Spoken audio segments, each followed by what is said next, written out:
We'll go around and we'll see the sunrise first, and then here it comes. It's just a little after 7, and of course I'm in Alabama, North Alabama. I'm on Noccalula Mountain, and I am basically showing the very start of spring here. So you can see the pollinator bed.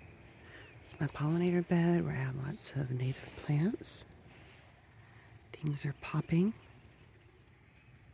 That's creeping phlox, that's blooming right there.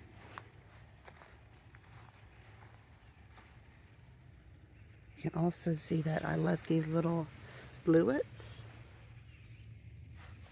I left them. So what I did was I selectively just sort of weed whacked, not this part, because a lot of that over there toward the fence is the meadow that comes up. But I selectively weed whacked around the beds and the grass here along the sides of the house, and I mowed the front. And you can see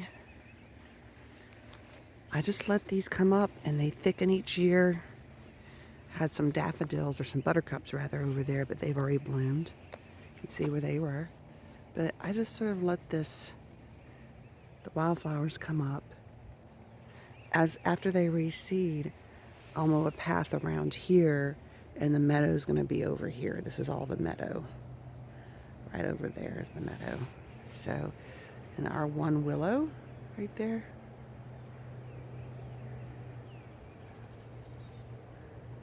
So, that's our willow. We're going to have to transplant the one over there because it's not liking that. We lost 2 trees over here during last year's tornado. So we've got to rethink the backyard, and that includes moving that other little willow. So this creek, we've got to do something on the other side because the other side is ours, but we only, the way the land, it's not straight down. So a lot of where that privet is, that's the other property. That's not our property. But we do have to hack it back because it comes across onto our side of the creek. And you can see that's a stump from one of our trees that went down during the tornado. Yes, we actually had a tornado on Noccalula Mountain. First time. Climate change is very real, y'all. It's very real. So I'm just letting these little babies reseed. And because we're doing a lot of native gardening, a lot of the stuff is just coming back. The history of these plots, they were bushwhacked every few decades, and so it hasn't really been natural for a very long time. And a lot of the pine over there on that other property is growing too close together, so it's because it was bushwhacked. The invasive privet, like they've kind of just let that go. We thought about buying it. It's for sale. They're asking too much money for it. I don't think they really want to sell it, but they don't take care of it either, so we just do what we can. See, it's encroaching. We gotta cut some more back because it's coming over here. But this side, this part of the creek is all of ours, including that corner, which we've got to get some stuff down in that corner that's popped up over the last year. It'll come up fast. So it's a constant battle because we do have lots around us. Like all that back there is 160 acres. It's privately owned. It's not owned by us, so we can't really do a lot with that. Where that tree is broken from the tornado, that's the property line right there. So there's not a lot we can do. It's just not ours. So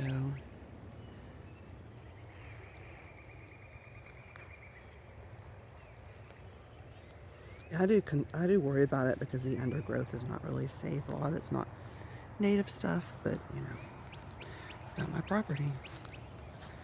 So this is my one pollinator bed. You can see that I have a little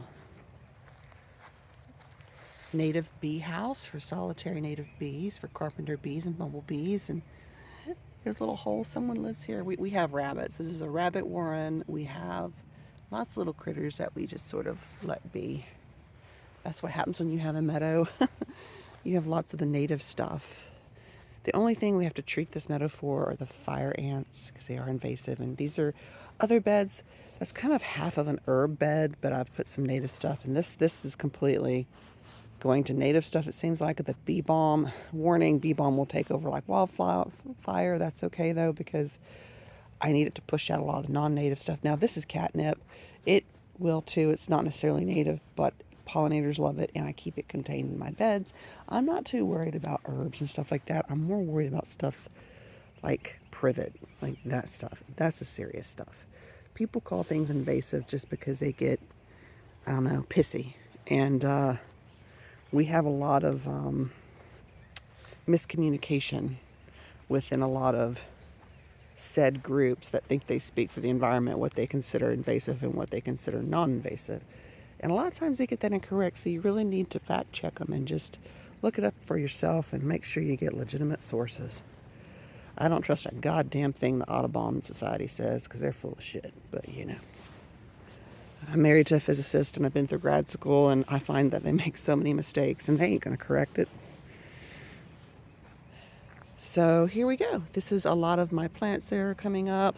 Now I do have a few herbs to keep a lot of the other stuff down. I did put catmint right here. You can tell I got some rattlesnake master over there. I have some more bee balm, the phlox. I have mountain mint. I just did I planted that native passion flower. So there's Joe Pye weed. There's all sorts of things that are going to be coming up. Cardinal flower. This right here, I forgot what this is called. I'm blanking really bad, but it's beautiful. Yeah. So, and I just keep that stuff and just take care of it, and that's the my back of my house. I haven't put out a lot of my pots yet, and so I have some chairs, but so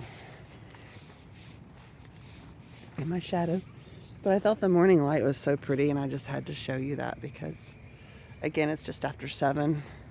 So, and we have a humble home. It's just vinyl and it's small, but it's here on a road that no one knows is here hardly, so that's good. No one knows we're here. There's only a few houses. And it's quiet. And now, this is my more like cultivars and just sort of patio, and where I put my little funny things I like my cat, my little cat ornaments, and my cactus. I have another little native bee home. The bees love it. I've noticed that if you really provide homes for native bees and beneficial wasps, it keeps those paper wasps, the red wasp, it keeps them down. And you don't have to spray as much for them, and you don't have to put poison and things out, because I don't like to do that anyway. I'd rather just let nature take care of nature. Usually nature figures that out. So, snapdragons, I'm going to have to deadhead some of them soon. They're looking a little spent. I have the salvias, the red salvia that the hey Tilly, that's the neighbor's dog. I have the red salvia that the hummingbirds love. And, of course, I have my lemon tree, Lolly. And here's my lime, Polly. I got 2 dozen lemons off of her, about 2 dozen, and I made Myers lemon marmalade. So, and of course, this is my little shady corner. My ferns, they have not yet come all the way back. So, I have some herbs down here. Look, I have a foam flower. This is an at-risk species. It's called foam flower, and it's blooming out, and I nursed it over the winter. I got this from the Chattanooga Aquarium. The Chattanooga Aquarium, they were giving out native plants up in Tennessee, the Department of Transportation and the Chattanooga Aquarium, and they gave me a couple. I put the milkweed in my pollinator bed, and I decided to winter the foam flower because it was alive, and look, I'm glad I did. Look at this. I'm going to have to send them a picture of that and show them. And, you know, and I just have other cooking herbs like Italian parsley. I do have mugwort that I'm keeping right there because mugwort can kind of get out of hand and take over a bed. I want my wormwood. And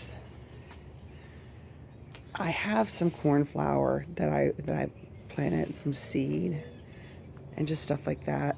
So I'm going to get out here and water when it warms up. It's too chilly right now. It's in the 50s, but this is one of my datura plants called Evening Fragrance that I planted. And I have, this is my heirloom rose. Her name is Quietness, so she's coming out. She's about to burst. She just got her leaves back. Basil.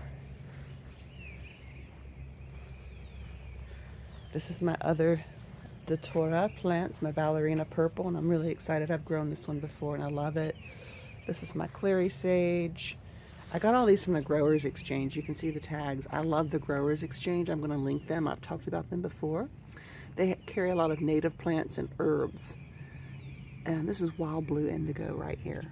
So it's very pretty. And I have arnica. We'll see how that does. First time growing arnica. So, John David, I thought you would like this. This is the Raging Cajun. They grow this a lot in Texas, and it takes full western sun. And hummingbirds love it. Also, try salvia. I know you've probably tried some salvias. But, yeah, and aloe. Aloe is fantastic. This was a big bundle that I was able to break up into 3 pots. When it blooms, the hummingbirds actually adore it so much. So, and I have pansies from this winter. A lot of these pansies are left over because I did a moon garden theme for the winter, but you can see I've really got to do a lot more work. I have to fill in a lot of these pots. Like that one over there is just bare in the back where my owl is. So I've got to fill in like a lot of these pots with annuals, but it's still a little chilly, so that's why I haven't done that. And I'm not going to replace the pansies. I'm just going to let them live out their natural life. I'm not someone to just rip up stuff. Let them just live. This is skullcap. I got some new skullcap, and I have some over here that comes back every year. So, and again, I'm going to water when it warms up. And I have some lantern, LED lantern. I do burn the tea lights, the citronella tea lights, Lolly and Polly. Over here I have some garden valerian. It's kind of floppy in the blue pot. But this is what's going on so far in the yard. You can see it's just the very beginning of spring. I love this color. Look at that. Isn't that gorgeous? It's so pretty, isn't it? I got that at Hillside Nursery. Hillside Nursery is a locally owned business. They have a couple greenhouses out in Boaz, Alabama, and they have the most beautiful types of petunias and different types of cultivars, and you can find it at places like Lowe's. So I really try to support Hillside Nursery whenever I can. Actually, I buy most of the stuff there if I don't order it from the Growers Exchange. And that's Lolly and Polly. And I'll end on Lolly and Polly. Have a beautiful day.